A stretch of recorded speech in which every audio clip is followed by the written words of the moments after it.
இன்னைக்கு இருதயம் அந்த பார்க்கும் பொழுது காந்தம் போல இழுக்குது சில விஷயங்கள் நம்மள. அப்ப இன்னைக்கு நம்ம கண்கள் சில விஷயங்கள பார்க்கும் பொழுது அது கவர்ச்சியா இருக்கும். அது என்ன பண்ணுது, சில விஷயங்கள் நம்மள இழுக்க ஆரம்பிச்சிருது.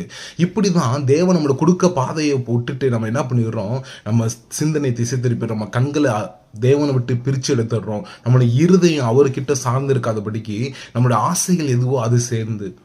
அப்ப இன்னைக்கு ஆண்டவர் நம்மள பார்த்து சொல்றார், நெகேமியா 1 அதிகாரம் 9 வசனத்துல, நீங்கள் என்னிடத்துல திரும்பி. இன்னைக்கு ஆண்டவர் நம்மள்ட்ட சொல்ற ஒரே ஒரு விஷயம், நிறைய பேரு தேவனிடத்துல திரும்ப வேண்டியது இருக்கு.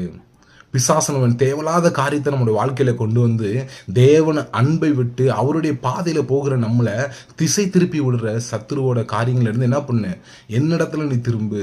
அப்போ என்ன பண்ணுவேன், தேவன் நம்மளை வழி நடத்த வல்லன் உள்ளவரா இருக்கிறாரு.